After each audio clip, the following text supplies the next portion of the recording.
한국 인터넷에서 자주 볼 수 있는 공포 이야기 중 하나는 폐가 체험에 관련된 내용입니다. 이 이야기는 보통 몇몇 젊은이가 오래되고 버려진 집을 호기심에서 방문하면서 시작됩니다. 특히 폐가는 주변에 귀신이 나온다는 소문이 돌고 있었습니다. 이야기는 이렇게 시작됩니다. 3명의 친구, 민수, 지영, 그리고 철수는 방학을 맞아 특별한 추억을 만들기로 결심합니다. 그들은 인터넷에서 유명한 귀신이 나오는 폐가를 방문해보기로 했습니다. 이 폐가는 산속 깊은 곳에 있어 접근하기가 쉽지 않았지만 호기심 많은 새 친구에게는 오히려 그 점이 매력적으로 다가왔습니다. 도시를 벗어나 차로 몇 시간을 달려야 했고 그 후에는 좁은 산길을 한참 동안 걸어야 했습니다. 날이 어두워지고 숲속에서는 바람소리와 알 수 없는 동물의 울음소리가 들려왔습니다. 그러나 친구들은 서로를 격려하며 발걸음을 재촉했습니다. 드디어 폐가 앞에 다다랐을 때는 이미 밤이 깊어 있었고 달빛만이 희미하게 주위를 비추고 있었습니다. 폐가는 예상했던 것만큼 낡아 보였습니다. 집의 일부가 무너져 내려 있었고 온통 먼지와 거미줄로 뒤덮여 있었습니다. 그들은 몇 가지 장비와 손전등을 준비해왔기에 내부를 탐험하러 들어갔습니다. 손전등에 빛이 한 곳에 모일 때마다 먼지가 춤추듯 날아올랐습니다. 첫 번째 방을 지나쳤을 때 지영은 갑자기 등 뒤에서 이상한 기분을 느꼈습니다. 그녀는 누군가가 자신을 바라보고 있는 것 같다고 느꼈습니다. 민수와 철수는 그녀의 말을 농담이라고 생각했지만 지영은 계속해서 불안감에 시달리기 시작했습니다. 다음 방에서는 더욱 기이한 일이 일어났습니다. 방 한가운데에 놓여있던 낡은 인형이 갑자기 떨어져 나간 것입니다. 이 장면을 본 민수는 놀라서 뒷걸음질 쳤고 철수는 웃으며 인형을 원래 자리에 다시 세웠습니다. 하지만 그 순간 방 안은 갑자기 차가운 바람이 휩쓸고 지나갔고 세 친구는 동시에 이곳에선 뭔가 잘못되고 있다는 느낌에 사로잡혔습니다. 하지만 이대로 돌아가기에는 그들의 호기심과 자존심이 허락하지 않았습니다. 계속해서 방을 돌아다니던 그들은 집의 구석에 있는 비밀스러운 문을 발견했습니다. 어떤 이유에서인지 그 문은 유난히 새 것처럼 보였습니다. 민수는 용감하게도 그 문을 열어보기로 했습니다. 문을 열자 좁고 어두운 계단이 아래로 이어지고 있었습니다. 세 친구는 긴장을 풀지 않고 하나씩 계단을 내려갔습니다.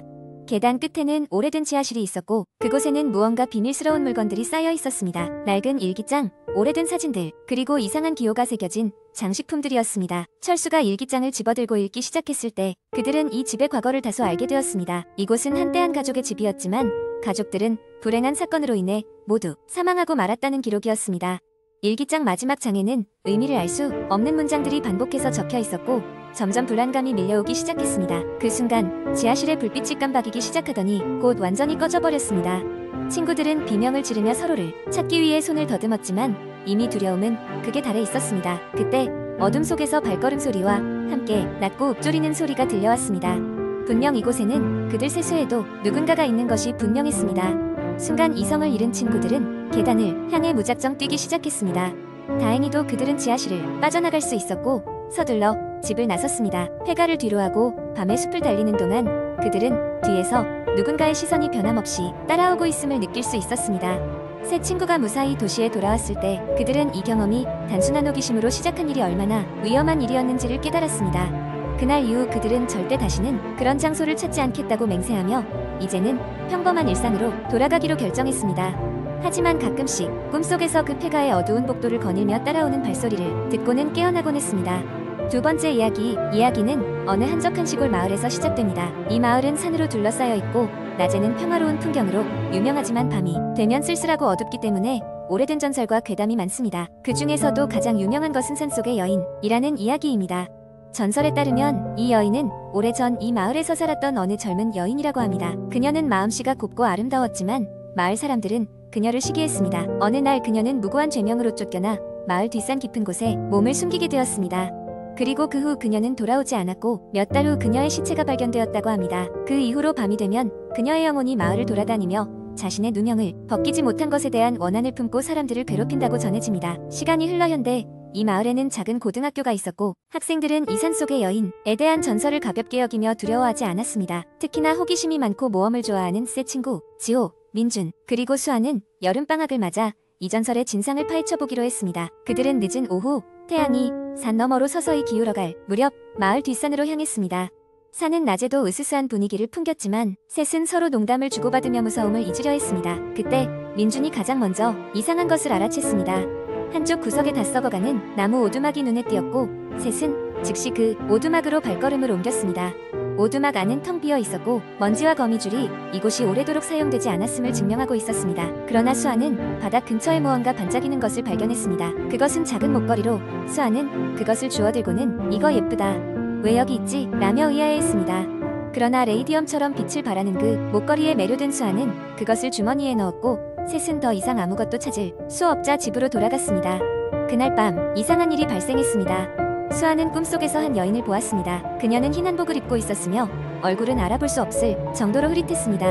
그 여인은 슬픈 목소리로 돌려줘, 돌려줘 라고 속삭였습니다. 수아는 잠에서 깨고 나서도 그 기묘한 음성이 머릿속에 맴돌았습니다. 그러나 그녀는 그저 안몽이라 여기며 대수롭지 않게 생각했습니다.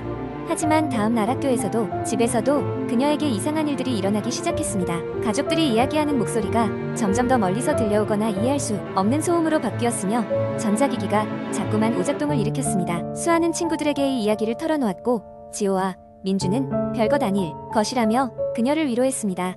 그러나 그들의 위로에도 불구하고 수아는 여전히 불안감을 떨쳐낼 수 없었습니다. 그녀는 목걸이 때문이라고 생각했고 그것을 버릴 결심을 했습니다. 그러나 목걸이를 버리려 할 때마다 눈앞에 그 흐릿한 여인의 모습이 떠올라 행동을 망설이게 했습니다. 며칠 후 셋은 산에 다시 가기로 했습니다. 이번엔 수아뿐만 아니라 지호와 민준도 이상한 꿈을 꾸기 시작한 것입니다. 꿈속에서 그들은 모두 같은 여인을 보았고 그녀의 목소리를 들었습니다. 여인은 여전히 모호했고 주변은 점점 어두워지며 무언가가 그들을 계속해서 쫓아오는 느낌이었습니다. 결국 셋은 한밤중에 다시 산을 오르기로 결정했습니다. 이번에는 목걸이를 원래 있던 오두막에 돌려놓기로 한 것입니다. 귀신의 전설도 꿈도 현실처럼 다가온 순간이었습니다. 산에 도착했을 때는 이미 한밤중이었고 달빛이 희미하게 그들의 길을 비췄습니다. 숲은 바람이 불 때마다 신음하듯 소리내었고 이상한 기운이 그들 주변에 가득 찬 것 같았습니다. 오두막에 도착한 셋은 목걸이를 바닥에 두고 숨을 죽였습니다. 그 순간 온 산이 조용해진 듯했고 마치 누군가가 그들을 지켜보는 느낌이 들었습니다.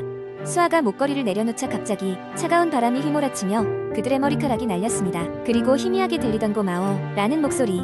그 순간 셋은 자신들이 어떤 일을 겪고 있는지 깨달았습니다. 다음날 아침 수아와 그녀의 친구들은 꿈에서도 현실에서도 더 이상 여인을 보지 않았습니다. 마치 모든 일이 끝났다는 듯이 평화가 돌아왔죠. 그들은 산속의 여인에 대해 다시는 이야기하지 않았지만 그날의 경험은 오래도록 마음속에 남았습니다. 시간이 흘러 마을의 괴담은 여전히 이야기되지만 누구도 산속의 여인이 더 이상 나타나지 않았다고 믿고 있습니다. 사람들이 기억하는 것은 단 하나, 그녀의 영혼이 드디어 안식처를 찾았다는 것입니다. 세 번째 이야기, 어느 한적한 시골 마을에 위치한 작은 집이 있었습니다. 그 집에는 한 젊은 여자가 혼자 살고 있었죠. 그녀는 도시 생활에 지쳐 힐링을 위해 시골로 내려온 지 3개월 차에 접어들었습니다. 마을 사람들과도 적당히 친해지고 조용한 시골 생활에 만족하며 평화로운 나날을 보내고 있었습니다. 어느 날 저녁, 그녀는 마을에서 열린 작은 축제에 참석했습니다. 축제는 평화롭고 즐거웠으며 그녀는 마을 사람들과 어울려 즐거운 시간을 보냈습니다. 늦은 밤이 되어 집으로 돌아가려던 순간 함께 있던 할머니 한 분이 조심스레 말을 걸어왔습니다. 아가씨, 밤에는 그 집 조심해야 해. 특히 12시 넘으면 문 잠그고 절대 밖에 나가지 말아요. 갑작스러운 경고에 놀란 그녀는 무슨 일이냐고 물었지만 할머니는 아무런 설명도 없이 급히 사라졌습니다. 조금 찜찜했지만 별일 없겠지라는 생각으로 집에 돌아왔습니다.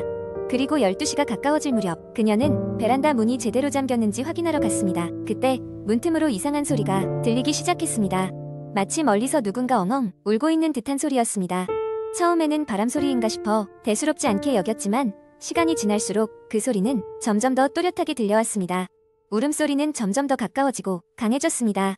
공포에 질린 그녀는 얼른 모든 창문과 문을 확인하고 커튼을 꽉 닫았습니다. 그러나 12시가 되자 상황은 더 심각해졌습니다. 울음소리가 집 주위를 맴도는 듯했고 창문을 두드리는 소리마저 들리기 시작한 것입니다.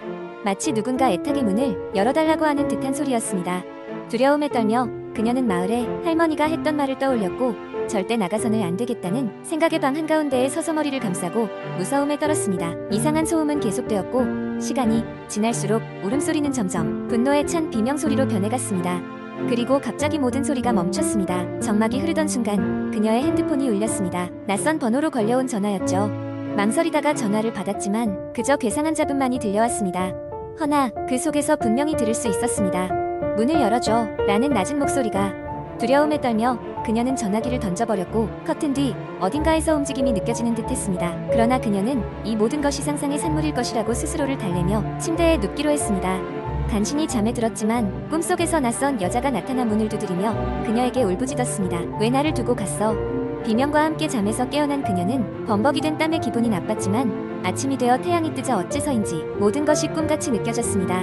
그녀는 용기를 내어 마을 할머니를 찾아갔고 어젯밤의 일을 털어놓았습니다. 이를 듣던 할머니는 깊은 한숨을 내쉰 후에 이야기했습니다. 그 집에는 10년 전 너처럼 젊은 여자가 살았어. 그런데 어느 날 갑자기 사라졌지. 아무도 찾을 수 없었어. 그날 이후로 가끔씩 너처럼 이상한 소리를 듣는 사람이 있다고 하더구나. 그 여자가 다시 집에 들어오려는 건지도 모르지. 차가운 소름이 등골을 타고 올라갔고 그녀는 얼른 그곳을 떠나기로 결심했습니다. 그리고 다시는 그 집이나 그 마을에 돌아오지 않았습니다. 지금도 그 집은 마을 끝자락에 덩그러니 서 있으며 가끔 지나가던 여행자들이 그 집에서 이상한 소리를 들었다는 이야기가 전해지고 있다고 합니다.